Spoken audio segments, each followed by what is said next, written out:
vamos a resolver ahora lo que es volúmenes. Se está mostrando ahí lo que se vio en área y ahora para hacer una equivalencia lo estoy dejando ahí y voy a hacerlo de volúmenes.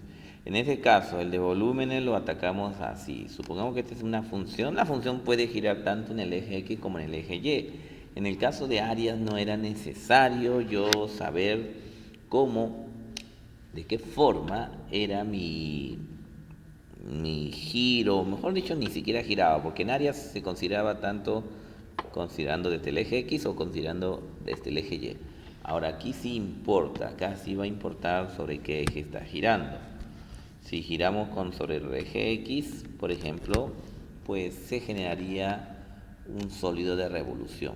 Este sólido de revolución, si nosotros hacemos rápidamente, es como si se reflejara sobre dicho eje. Esta curva se va a reflejar, la vamos a solamente por fines demostrativos, ahí está. La pongo por aquí, y no sería por aquí, sino a la misma distancia que separaba el eje X. Ok, ese sería su reflejo. ¿Y cuál es el sólido que se ha generado? Pues el sólido que se ha generado comenzaría desde un X de la izquierda, sería en este caso desde aquí, y se generan como discos. Vamos a generar los discos y eso va avanzando hasta detenerse aquí. Es decir, desde un X inicial, que vamos a llamarle el X izquierdo, siempre vamos a comenzar del X izquierdo, hacia un X final que sería el X derecho. Ahora, cuando nosotros hacemos ello, ¿por qué se considera el método discos? Porque si yo internamente agarro un disco, ese disco, bueno, vamos a hacerlo un poquito más bonito, ese disquito tiene un espesor bien pequeño y ese espesor pequeño justamente cae también sobre el eje X. Esa alturita de un cilindro, porque en realidad lo que estamos viendo es un cilindro de altura muy corta. Su alturita va a ser diferencial de X porque cayó sobre el eje X, es muy pequeño sobre el eje X. Sin embargo, ya en el eje Y, esta alturita es el radio. Aquí el radio viene a ser el eje Y, o bueno, la función Y. Y aquí, como nosotros sabemos, el volumen de un cilindro es pi por el radio, que en este caso mi radio está haciendo la función Y. Radio al cuadrado multiplicado por la alturita, pero como este es un cilindro echado, la alturita es el diferencial de X. Ahora, esto ya no es un volumen normal, es un pedacito de volumen, por eso el nombre de diferencial. Si yo no quiero el diferencial, yo quiero el volumen total. Entonces, para saber el volumen total, integramos por la izquierda, se va y sería esta mi fórmula. Esta fórmula que tú estás viendo sería en el caso de integral para volumen.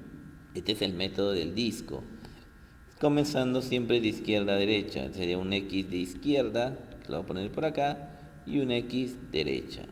Esa sería mi ecuación, mi fórmula a usar para encontrar el volumen cuando gira con respecto al eje X.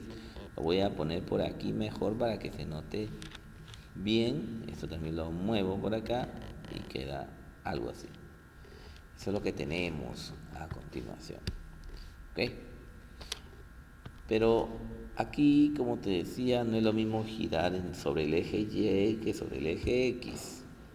Voy a enmarcar esto, voy a enmarcar mi fórmula, pongo por aquí, perfecto. Ahora, recordar que cuando yo voy a usar esta fórmula, yo tengo que usar ¿quién? Ese Y que estamos viendo en nuestras ecuaciones, así como se vio en áreas, es el Y de la función, de la ecuación. Usar o despejar, normalmente vamos a poner así, en forma coloquial, despejar Y, ¿de dónde? De las ecuaciones de las curvas, puede ser una curva o varias, pues voy a hablar de las curvas, y reemplazar en la integral. Eso es lo que vamos a hacer. Tenemos que tener nuestro Y despejado y si no está despejado, lo tenemos que despejar. Es así como se resuelve esos casos de volúmenes. ¿Comprendés? entendido. Entonces, si se entendió, ahora hagamos para el caso de cómo sería, profesor, si yo giro con respecto ahora al eje Y. Pues con respecto al eje Y, lo que vamos a hacer es esto de acá, moverlo un poquito por acá para verlo mejor. Ahora, el giro hacia Y ya es otro volumen. Sería como reflejar, vamos a ver si lo puedo reflejar rápidamente. A ver, control C, control B. Esta es la imagen, le doy su reflejo. Vamos a girar, voltear esto de aquí, lo muevo y sería una misma distancia de aquí. Ahí sería el reflejo. Y obviamente este volumen ya es otro. Vamos a poner acá, esto sería, comenzamos desde aquí abajito y se generan los discos de revolución desde abajito hacia arriba y se detiene acá arribita. Entonces este es mi Y superior, si vamos a llamarle Y superior, mi Y final, y este es mi Y inferior. Por ahora le digo Y inferior, Y superior, pero de aquí a más adelante, así como dijimos en área, vamos a llamar Y inicial, Y final, y X final y X inicial. ¿Ok? Eso es lo que nosotros vamos a hacer. Correcto. Entonces, con respecto a cómo es el volumen, pues también será muy equivalente. La demostración es agarrar un pequeño disco y poner en el centro, en cualquier lado. Vamos a poner acá este disquito. Y ese disco tiene también una alturita, es un disco vertical o si quiere llamarle un cilindro achatado de este tipo. Y esta pequeña alturita te está cayendo también, si lo movemos, está reflejándose en el eje Y, es prácticamente la alturita pequeña de Y. Por eso le vamos a llamar diferencial de Y. Y ahora toda medida que se haga desde la recta hacia la curva se llamará X. Entonces el volumen de un cilindrito pequeño, que es el que tenemos, sería el área de la base, que es pi por el radio, que es x al cuadrado, por la alturita diferencial de y. Si nosotros no queremos el diferencial volumen, queremos el volumen, integramos por la izquierda, integramos por la derecha. Al integrar, ¿qué es lo que nos da? Pues acá se cancela integral con diferencial y queda que el volumen es de esa forma. ¿Y cómo saber quién varía con quién varía? Por ahí viste ese problema típico. El diferencial te va a decir de dónde a dónde, quién tienes que poner, si es X o los Y. En este caso, diferenciales de Y, entonces tienes que poner los Y en los límites de integración. Es decir, un Y inferior o Y inicial hasta el Y superior, o también llamado Y final. Esa sería la fórmula para el caso de volumen cuando giramos con respecto al eje Y. ¿Cómo darme cuenta cuándo se usa cuál? Pues un recordatorio rápido, así como en áreas, es: si tú giras con respecto al eje X, pues al decirte sobre el eje X, ya sí o sí va a agarrar su diferencial. Y si agarra su diferencial, sí o sí, no puedes tener el mismo, ¿cómo se dice? La misma letra. Si el diferencial es X, no puedes tener acá un X al cuadrado, va a ser Y al cuadrado. Y eso es lo que tú tienes que saber.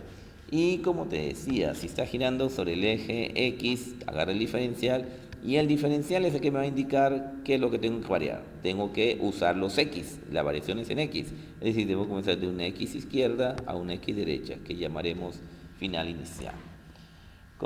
Y ahora, con respecto al otro lado, también equivalentemente. En este caso, yo estoy agarrando un pedacito en Y. El giro es con respecto al eje Y, por lo tanto, es diferencial de Y. Es una memotecnia. Y si es diferencial de Y, no puede ser lo mismo. El otro sería X. Recordar que si este es Y y este es diferencial, entonces tenemos que comenzar Y inicial, Y superior. Y lo único que es diferente aquí es el X. Esa sería la forma de cómo recordar. Ahora vamos a aplicar esto en volúmenes. También, antes de rapidito, así como decía acá decía que usemos la Y, el otro se despeja los X. Acá sería despejar X de las funciones. Tener presente ese. Y ese X es el que se va a reemplazar en la integral, despejando el X. Acá normalmente no, ya está despejado.